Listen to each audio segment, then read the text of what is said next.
蛇为引，3000力气。以我龙石换八方烈火。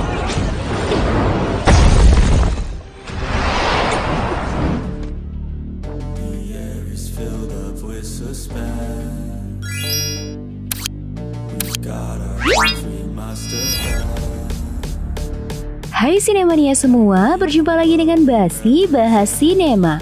Kali ini kita akan menyelesaikan rangkuman alur cerita Back from the Brink part kelima yang merupakan bagian terakhir dari rangkuman serial ini. Untuk yang baru mampir, link video sebelumnya ada di deskripsi ya guys. Tanpa berlama-lama lagi, mari kita mulai bahasannya. 对你也不会仁慈。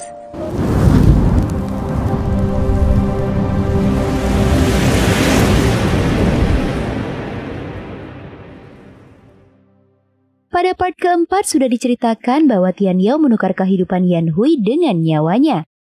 Namun si gadis yang putus asa itu malah menceburkan dirinya ke sungai obsidian. Tak disangka Yan Hui tidak mati. Dia merapal mantra mada hantu dan mengumpulkan energi aura hitam. Kemudian Yan Hui pergi ke Gunung Sanchong, tempat pembuluh nadi Raja Naga disegel. Dengan kekuatannya saat ini tak sulit bagi Yan Hui untuk membuka segel formasi surga emas. Di perut Gunung Sanchong, dia menemukan Tian Yao yang sudah tak bergerak.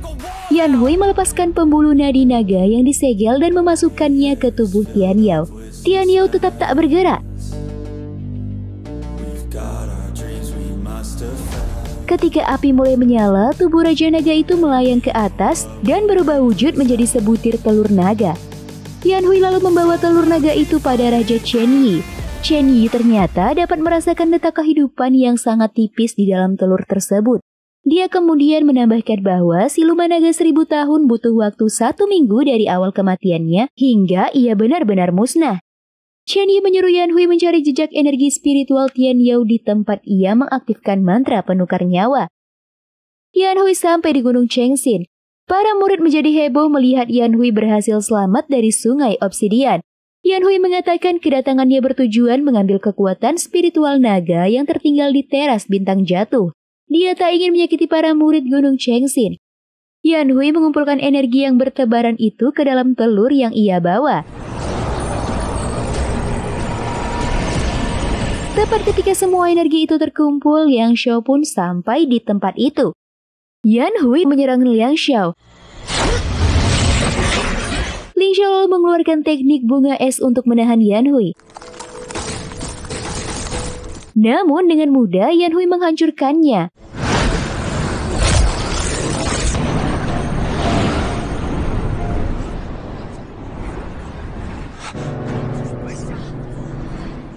Sesampainya di Qingqiu, Yan Hui menyerahkan telur naga pada Chen Yi. Sang raja mengatakan bahwa energi spiritual naga sepenuhnya sudah terkumpul di dalam telur. Pendeta Liang Xiao menyerahkan tongkat pembasmi siluman miliknya kepada Zichen. Ia juga mengatakan bahwa guru besar King Kuang sudah tewas. Kemudian Liang Xiao berpesan agar Zichen mengaktifkan formasi sihir maut jika terjadi sesuatu kepadanya. Setelah itu Liang Xiao mendatangi kerajaan Qingqiu. Dia langsung menghadap Raja Chen Yi. Tujuan kedatangannya adalah untuk membicarakan kerjasama menghadapi fantom hitam yang mungkin akan segera bangkit. Ling Xiao menyadari bahwa kuil bintang tak akan bisa menahan Raja Aura Hitam itu lebih lama lagi. Ketika Ling Xiao menanyakan tentang keadaan Yan Hui, Raja Chen Yi menjelaskan bahwa gadis itu berhasil menguasai aura hitam dari melatih kitab mada hantu. Yan Hui sekarang setara dengan fantom hitam itu sendiri. Akan tetapi Ling Xiao mengatakan fantom hitam sekarang jauh lebih kuat. Dia sudah menguasai tubuh Master King Kuang dan mengumpulkan 1000 pasukan iblis di alam spiritualnya. Hanya api siluman naga milik Tian Yao lah yang bisa mengalahkan fantom hitam. Raja Chen Yi akhirnya menerangkan bahwa dia dan Yan Hui sedang berusaha membangkitkan sang Raja Naga. Berhasil atau tidaknya usaha mereka tergantung takdir yang menentukan. Di Sekte Guanghan, Ling Fei menyebabkan kematian banyak murid. Murid-murid yang tersisa meminta keadilan pada Su Ying untuk menghukum adik seperguruannya itu. Su Ying adalah seorang perempuan yang amat tegas. Ia menyatakan bahwa mulai saat itu Ling Fei adalah buronan karena sudah menggunakan energi hitam dan membunuh murid-murid Sekte Guanghan. Di sisi lain, telur naga Tian Yao mulai mengeluarkan tanduknya. Sepertinya telur itu akan menetas dalam beberapa waktu ke depan. Yan Hui tentu saja menjadi sangat senang sekali. Dan ketika Yan Hui terbangun keesokan paginya, tapi Tian Yao yang melihat aura hitam di tubuh Yan Hui secara spontan menyerang dengan api siluman naga. Tian Yao tak mengenal Yan Hui dan terus menyuburkan apinya, hingga Raja Chen Yi menempelkan mantra penenang di mulut Tian Yao. Raja Chen Yi mengatakan bahwa Tian Yao yang baru menetas itu, walaupun berwujud Tian Yao, tapi mentalnya tetaplah seperti seorang bayi. Butuh waktu untuk menanamkan pemahaman dan membantu mentalnya untuk berkembang. Beberapa hari kemudian Yan Buho menemani Ling Xiao menemui Yan Hui. Yan Hui marah sekali melihat Ling Xiao yang dianggapnya sebagai penyebab kejadian ini. Namun Yan Buho berhasil menenangkannya. Ling Xiao tak membela diri. Dia mengakui sudah melakukan kesalahan. Akan tetapi saat ini penganut Tao dan klan siluman harus bersatu menghadapi fantom hitam yang jauh lebih berbahaya. Yan Hui lalu membuka jimat yang menyegel kekuatan si Raja Naga. Liang Xiao mengatakan bahwa Tian Yao yang belum pulih itu tak akan bisa pergi jauh. Mereka pun mulai mencari keberadaan si Raja Naga. Yan Hui akhirnya menemukan Tian Yao di kolam air dingin Qingqiu. Yan Hui berusaha memujuk Tian Yao agar tidak takut kepadanya. Yan Hui lalu mengoleskan salep pada luka di wajah Tian Yao. Tapi ketika dia menyentuh luka itu, dia merasa kesakitan. Energi aura hitam tak mampu menyentuh energi api naga. Demi mengobati Tian Yao, Yan Hui terus mengoles walaupun harus menahan kesakitan. Perlahan-lahan Tian Yao mulai bisa menerima keberadaan Yan Hui. Setelah beberapa hari, Yan Hui pun memasuki alam spiritual Tian Yao. Yan Hui terkejut ketika mendengar Tian Yao sudah bisa berbicara. Akan tetapi dia baru bisa meniru apa yang diucapkan Yan Hui. Yan Hui membawa Tian Yao menemui Raja Chen Yi untuk memperlihatkan kemajuan Tian Yao. Di saat yang sama Zuli juga menemui ayahnya dan meminta izin untuk menikahi Huan Xiaoyan. Fen Qiangxiao pun membawa kabar gembira bahwa Xiang E tengah hamil muda. Di sekte Guanghan, Su Ying berhasil menangkap Ling Fei. Ling Fei mengatakan bahwa dia menjadi seperti sekarang justru karena membangkitkan Su Ying. Tapi Su Ying tetap tak peduli. Dia tak bisa mentolerir perbuatan Ling Fei yang bekerja sama dengan fantom hitam. Su Ying pun mencabut pedangnya.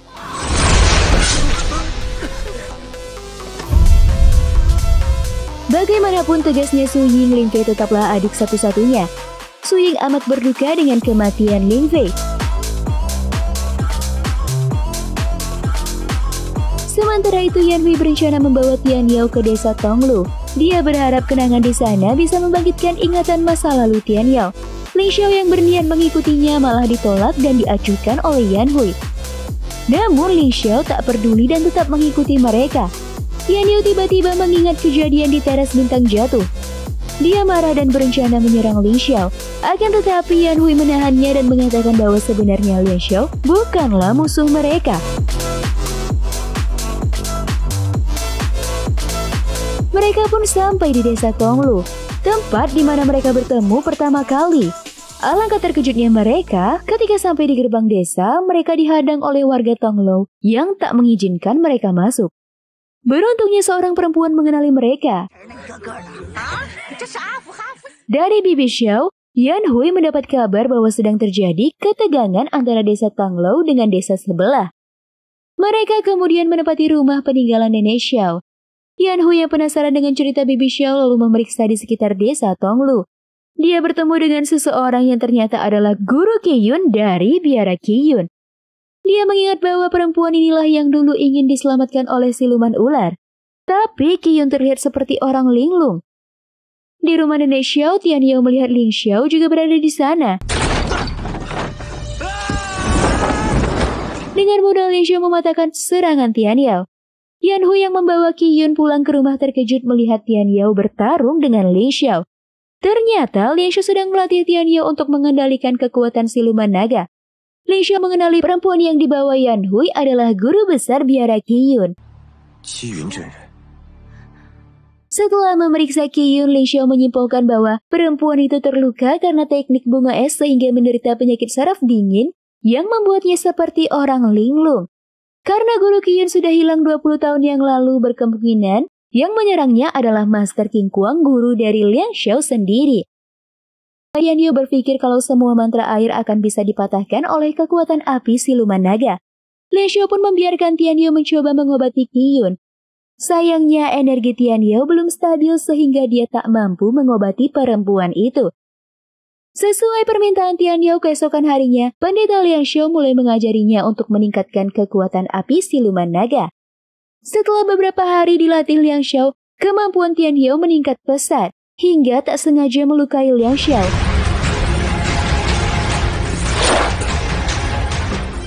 Untuk hal itu, Yan Hui mewakili Tian Yu meminta maaf pada sang guru. Lian Xiao pun bercerita, 10 tahun yang lalu ketika dia membawa Yan Hui ke Gunung Chengxin, Master King Kuang menyegel sisik pelindung jantung di tubuh Yan Hui. Sang master juga berpesan bahwa jika suatu hari sisik itu memperlihatkan kekuatannya, maka Yan Hui harus segera meninggalkan Gunung Chengxin. Setelah itu, Master King Kuang tak pernah lagi membuka matanya. Lian Xiao menceritakan bahwa sewaktu ia mengejar Yan Hui ke hutan kabut, Fantom Hitam berhasil mengecohnya dengan menyamar sebagai Master King Kuang dan menyuruhnya menghancurkan sisik pelindung jantung. Setelah semua kejadian itu, dia baru menyadari bahwa Master King Kuang sudah lama tewas. Yang disegel di kuil langit adalah Fantom Hitam yang hidup di tubuh guru besar tersebut. Yan Hui akhirnya bisa mengerti alasan Lian Xiao selama ini, tapi dia belum bisa memaafkan sang guru. Keesokan harinya terjadi keributan di desa Tonglo. Mereka melihat warga desa sebelah terpengaruh oleh aura hitam dan menyerang penduduk. Langit dipenuhi kegelapan. Dalam situasi yang kacau itu, tiba-tiba Tian Yu bisa memanggil taring naga api.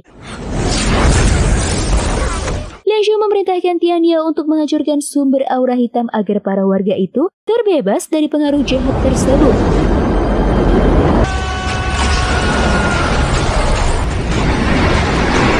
Aura naga api berhasil membuyarkan aura hitam.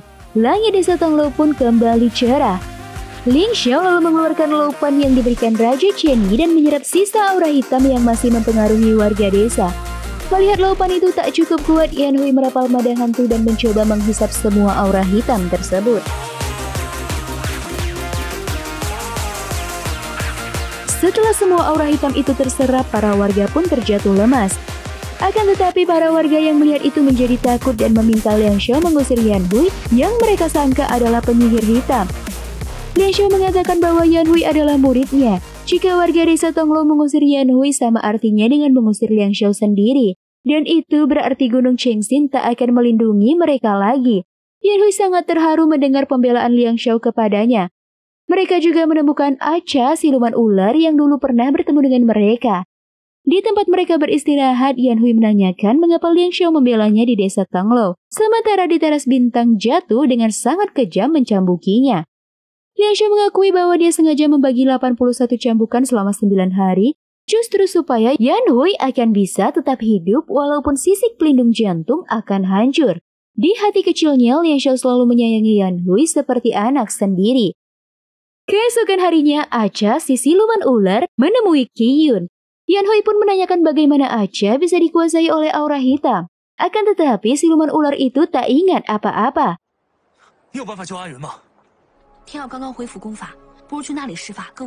Mereka lalu mendatangi gua tulang naga untuk mencoba menyembuhkan Qiyun. Sesampai di tengah altar, Tian Yu mulai merapal mantra api naga.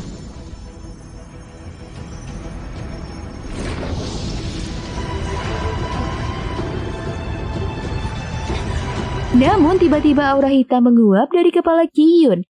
Begitu teknik bunga es dihancurkan, ternyata di tubuh Qiyun mengakar kutukan fantom hitam. Qiyun tersadar dan mengenali Lian Xiao dan mengatakan bahwa Lian Xiao harus menghancurkan segi 5 elemen dan menyelamatkan Raja Naga.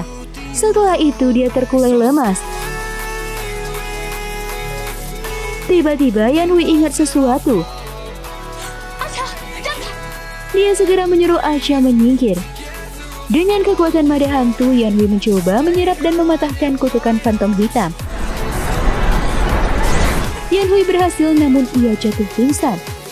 Malam harinya, Qiyun menemui Lian Xiao.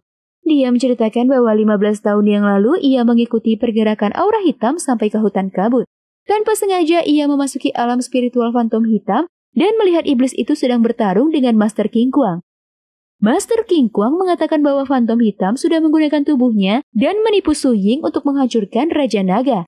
Ia meminta agar Qiyun segera keluar dari tempat itu dan mengerahkan seluruh klan penganut Tao untuk membebaskan Raja Naga dari segel 5 elemen. Mendengar rahasianya dibongkar, Phantom Hitam menyerang Qiyun dengan kutukan hitam. Master King Kuang segera memasukkan energi bunga es ke tubuh Qiyun untuk menunda efek kutukan Phantom Hitam dan menyuruhnya meninggalkan tempat itu. Akibatnya Qiyun tetap bisa hidup, akan tetapi kesadarannya menghilang. Setelah itu pendeta Lian Xiao memeriksa kondisi Yan Hui dengan memasuki alam spiritualnya. Lian Xiao sangat terkejut ketika melihat sesuatu yang sangat tenang dan luas. Ia mengatakan bahwa Yan Hui benar-benar bisa mengendalikan energi hitam tanpa mengotori alam spiritualnya. Qiyun lalu mengatakan bahwa Phantom Hitam amat takut dengan Raja Naga. Sewaktu Su Yin mengalahkan Tian Yao, ia sebenarnya dibantu oleh Master King Kuang yang sudah dibawa pengaruh Phantom Hitam. Mereka lalu sepakat untuk membantu Tian Yao menemukan semua elemen naganya. Hanya jika Raja Naga bangkit, maka Phantom Hitam bisa dikalahkan. Semua elemen sebenarnya sudah kembali, hanya tinggal mengambil jantung naga yang disegel di dataran es Sekte Guanghan. Mereka pun berbagi tugas. Lian Xiao meminta Tian Yao memberikan sedikit pecahan api naga untuk memperkuat segel Phantom Hitam di kuil bintang. Tian Yao lalu membentukkan api naga menjadi sebuah bola energi dan memberikannya kepada Lian Xiao.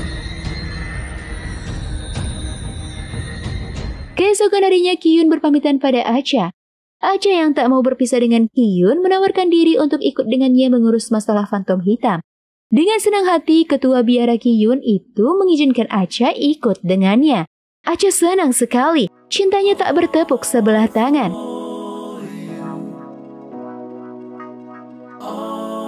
Pendeta Lian Xiao juga berpamitan untuk kembali ke Gunung Chengxin. Yan Hui merasa amat berat melepas kepergian Lian Xiao. Dia sangat ingin meminta maaf dan memeluk sang guru. Akan tetapi ego membuatnya menahan semua keinginan itu.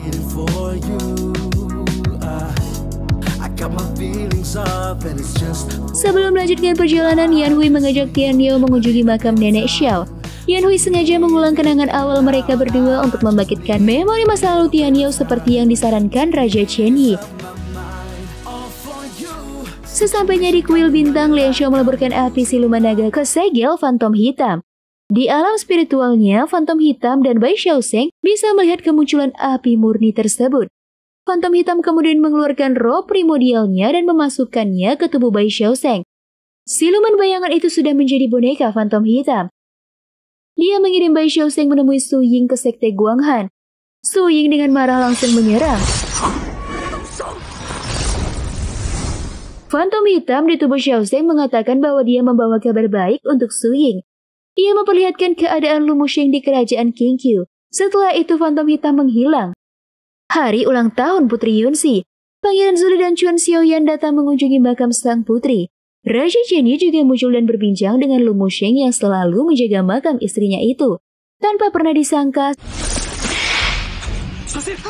serangan itu dilepaskan oleh Su Ying yang mencari Lu Musheng. Su Ying mengatakan bahwa Chen Yi tak akan bisa melawannya karena alam spiritual Chen Yi sudah lama hancur. Chen Yi masih sempat mengirim ketiga orang itu melalui portal sebelum Su Ying menjatuhkannya. Namun Chen Yi tak menyerah. Dia mengerahkan roh primordialnya dan membidik Su Ying dengan panah yang sudah ia mantrai. Mantra rubah tersebut akan membuat Su Ying tak bisa lagi membunuh rubah ekor 9. Setelah itu Raja Chen Yi pun wafat. Namun Su Ying ternyata berhasil menyusul ketiga orang itu. Dia lalu membawa Lu Musheng dan Xiaoyan ke Sekte Guanghan. Hari itu kerajaan Qingqiu berduka. Raja Chen Yi yang amat bijaksana telah wafat. Berita itu sampai pada Yan Hui dan Tian Yao yang sedang menuju Sekte Guanghan, dan hal itu membuat Yan Hui semakin membenci Su Ying. Di Sekte Guanghan, Su Ying berencana memanfaatkan kekuatan cincin Phantom untuk menjadikan Lu Musheng sebagai manusia abadi. Di sisi lain, Zuli yang menuju Sekte Guanghan dihadang oleh Tian Yao dan Yan Hui. Mereka menyuruh Zuli menyelamatkan Xiaoyan sementara mereka akan memancing Su Ying. Su Ying mengeluarkan memori terdalam Lu Musheng dan merubahnya menjadi sebuah kristal berwarna biru. Tepat saat itu Yan Hui dan Tian Yao menyerang Sekte Guanghan. 我龙心，换八方烈火。 Su Ying muncul dan langsung membuat formasi sihir. Tian Yao dapat merasakan bahwa jantung naga yang ia cari disegel tepat di bawah kaki Su Ying. Tanpa pernah disangka Su Ying, Lu Musheng bangkit kembali. Dia mengambil pedang dan berjalan keluar aula. Yan Hui dan Tian Yao menyerang Su Ying dengan segenap kekuatan. Namun Su Ying dengan mudah mematahkan serangan mereka. Tiba-tiba,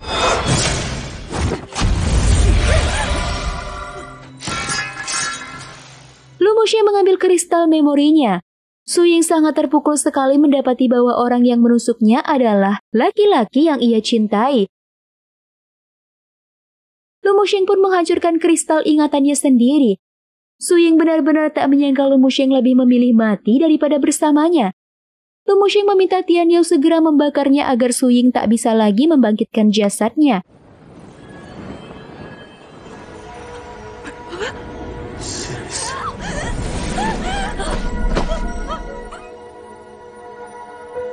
Musnahnya Lu Musheng merupakan pukulan yang sangat keras bagi Su Ying. Dia membuka segel jantung naga dan menyerahkannya pada Tian Yao agar Tian Yao bisa melawan Fantom Hitam.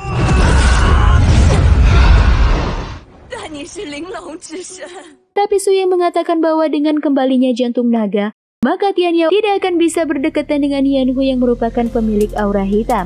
Mereka akan menjadi senasib dalam percintaan mereka. Di alam spiritual, bayangan-bayangan masa lalu bersama Yan Hui melintas begitu cepat.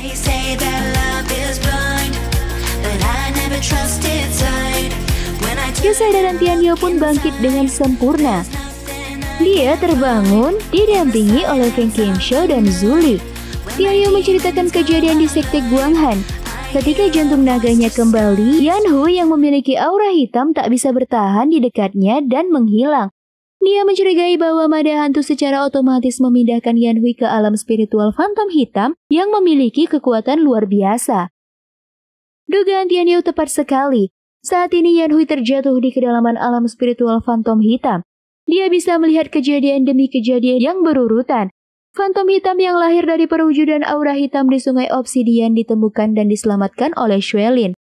Ketika Xuelin bertemu dengan Chen Yi, Fantom Hitam merasa amat cemburu dan menyerang Chen Yi. Xuelin berhasil menggagalkan serangan Fantom Hitam. Namun hal itu membuat iblis itu mengamuk dan menyebarkan aura hitam ke seluruh penjuru.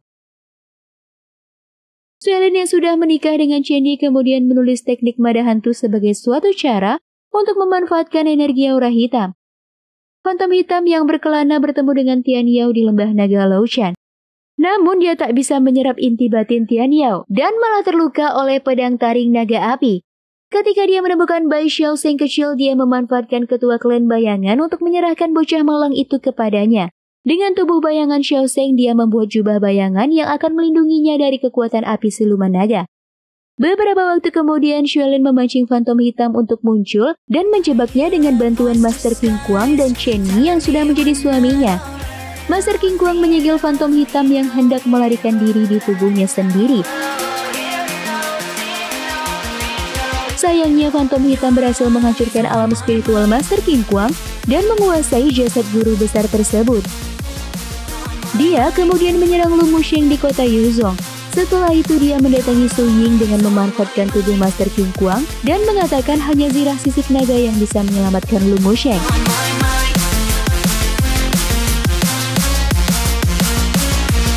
Dia lalu membantu Su Ying untuk mengalahkan Tian Yao si Raja Naga. Akan tetapi serangan Tian Yao padanya membuat inti batin Master King Kuang terbangun. Setelah itu Master King Kuang menyegel tubuhnya sendiri di kuil bintang. Sang guru besar meminta pendeta Lian Xiao untuk memperkuat segel tersebut setahun sekali agar Fantom Hitam tak bisa meninggalkan kuil bintang. Yan Hui terus terjatuh hingga sampai di dasar alam spiritual Fantom Hitam. Dia bertemu dengan Raja Aura Hitam itu dan berusaha menyerangnya.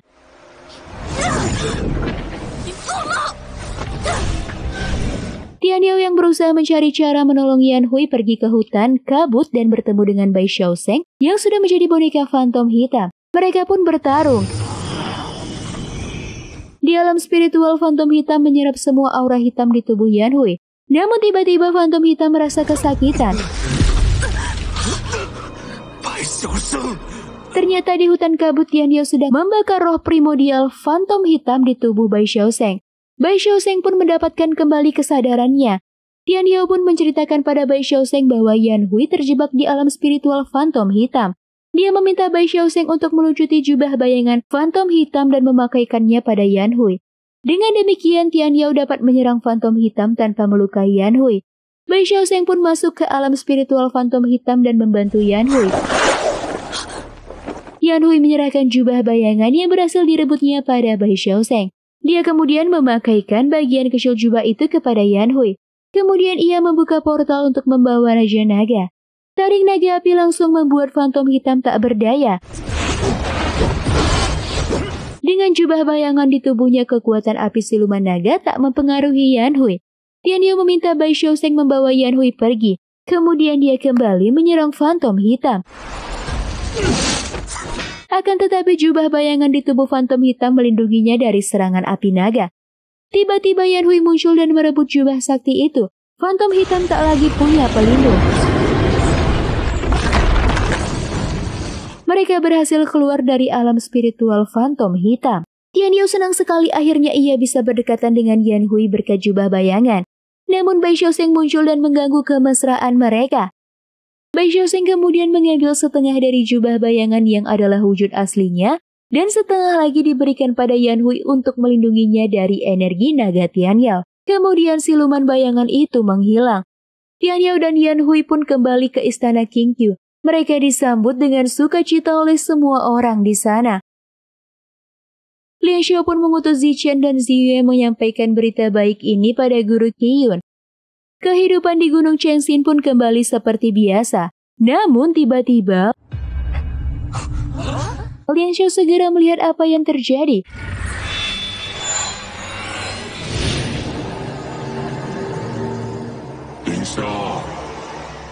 Ternyata fantom hitam belum mati. Dengan mengerahkan seluruh kekuatan, Lian Xiao berusaha menyegel kekuatan hitam tersebut. Dengan mengorbankan nyawa, Lian Xiao berhasil menghancurkan 1000 arca di alam spiritual fantom hitam.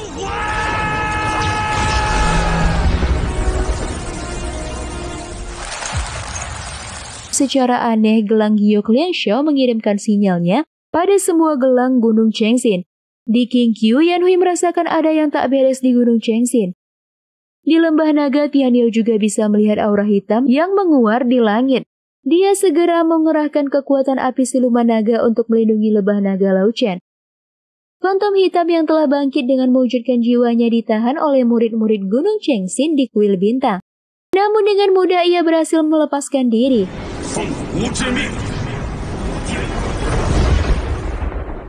Yan Hui terkejut melihat sekte Gunung Chengxin yang porak-poranda.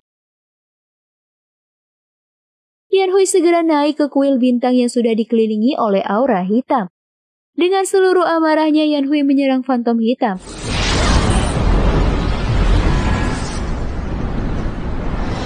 Fantom hitam menyerang mental Yan Hui dengan ejekan-ejekan yang terus memprovokasi amarahnya.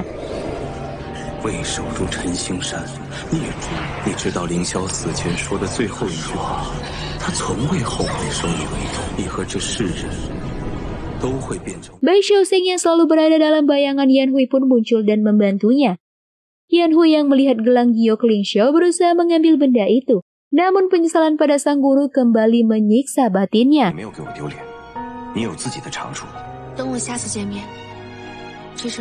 Tiba-tiba Yan Hui merapal mantra api naga. Fantom hitam sangat terkejut melihat dua kekuatan yang saling bertentangan itu bisa menyatu di tubuh Yan Hui. Kemarahannya membuat Yan Hui menyerap aura hitam yang ada di sekitar mereka, seperti yang diinginkan fantom hitam. Di saat yang genting, Tian Yao dengan wujud Raja Naga muncul dan menyerang fantom hitam.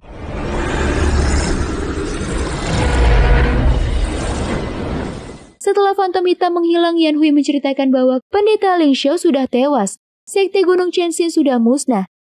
Tian Yao berusaha menyadarkan gadis itu bahwa kemarahannya itulah yang diinginkan fantom hitam.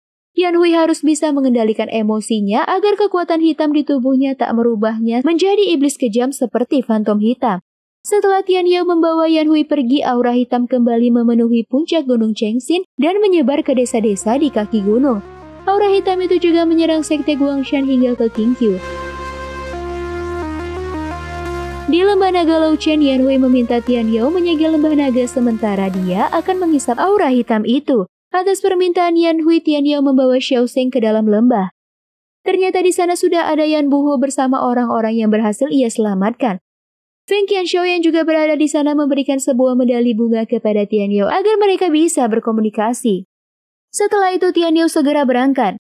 Sementara itu Yanhui melihat Zichen dan Ziyue yang berusaha mempertahankan diri dari aura hitam yang menyerang mereka.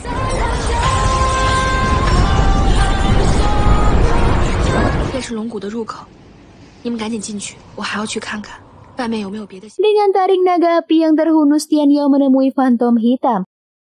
Akan tetapi, fantom hitam yang tak lagi berwujud fisik tak bisa dikalahkan dengan pedang taring naga api.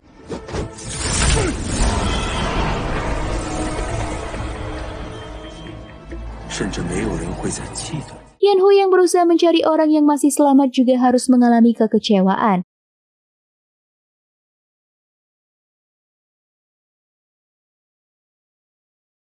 Ia tertunduk lemas di pinggir hutan. Tiba-tiba Bai Xiaozeng menemuinya di tempat itu. Ia memberikan medali bunga yang dititipkan Feng Qianshou agar bisa berkomunikasi dengan Tian Yao. Tian Yao yang sudah kelelahan tiba-tiba mendengar suara gadis yang ia cintai. Tian Yao. Tian Yao mengatakan bahwa dia berada di hutan kabut dan berusaha mengusir aura fantom hitam yang selalu muncul kembali setelah ia kalahkan. Kedua kekasih itu sama-sama mengalami keputusasaan. Tapi dengan tekad yang kuat mereka sama-sama berencana melakukan yang terbaik yang mereka bisa untuk menyelamatkan dunia.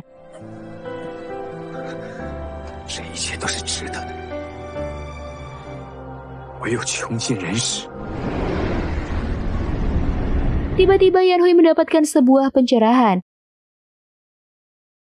Dia kembali ke lembah naga dan mengumpulkan semua orang.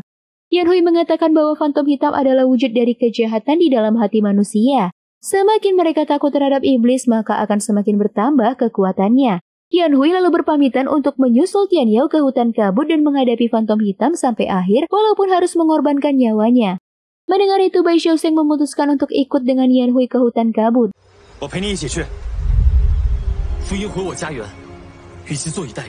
Tanpa diduga, semua orang di lembah naga mendukung dan berencana ikut dengan Yanhui. Mereka lebih baik mati daripada hidup dalam ketakutan. Ketika tekad mereka sudah bulat, lembah naga mengeluarkan secercah api naga pada mereka semua. Lembah naga Lauchen juga ikut merestui perjuangan mereka.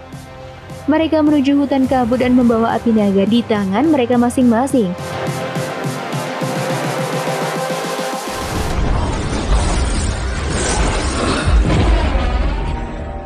Di hutan kabut, Raja Naga Tian Yao terluka amat parah. Fantom hitam bersiap melakukan serangan terakhirnya. Namun tiba-tiba, dengan api naga mereka memberikan energi baru pada Raja Naga.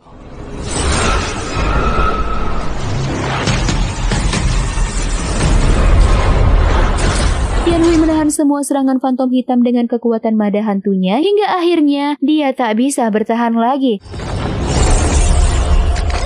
Melihat semua teman-temannya dimakan oleh kekuatan fantom hitam, Yanhui sedih sekali. Tapi dia tak berdaya. Aura fantom hitam pun mulai melahap tubuhnya. Secara aneh, roh spiritual Yanhui tenggelam ke dalam sungai obsidian. Dia merenungi semua kejadian, semua doktrin tentang kebenaran dan kejahatan.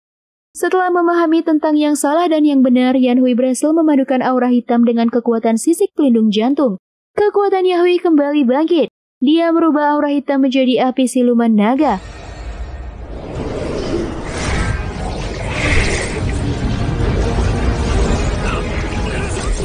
Fantom hitam tak berdaya menghadapi kekuatan luar biasa tersebut. Fantom hitam berusaha menyerang namun aura hitamnya sudah dilucuti. Perlahan-lahan wujud fantom hitam menghilang. Yanhui lalu mendekati Raja Naga yang terbaring lemah.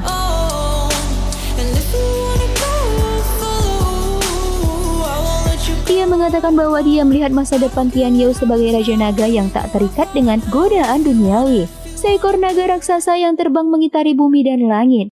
Sementara Yanhui akan selalu berada di hatinya. Setelah itu Yanhui berpendar menjadi cahaya keemasan. Tianyu terkejut sekali melihat kenyataan itu. Sementara cahaya keemasan tersebut menyebar dan membebaskan kembali orang-orang yang sudah terkena kutukan fantom hitam. Mereka kembali terbebas dari belenggu aura jahat tersebut. Tak hanya di lembah naga, keajaiban itu terus berlangsung di seluruh daerah yang menjadi korban keganasan fantom hitam. Yanhui mengorbankan kehidupan untuk keselamatan dunia. Setelah itu sisik pelindung jantung mewujud dan masuk ke dada Tianyu.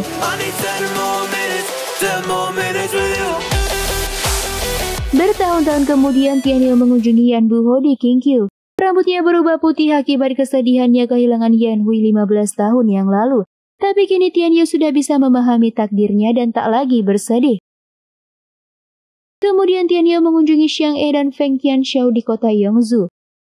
Dia juga mengunjungi Gunung Chengxin dan memberikan kitab kultivasi tarian naga pada Zichen yang sekarang menjadi ketua sekte Gunung Chengxin. Tianyu sebenarnya berkeliling dengan tujuan mencari reinkarnasi Yanhui yang dia cintai. Ketika dia sampai di tempat penjual bakpao yang disukai Yanhui, penjual bakpao mengatakan bahwa dagangannya sudah habis diborong oleh seorang gadis. Tianyu buru-buru mengejar gadis yang ditunjuk si penjual bakpao.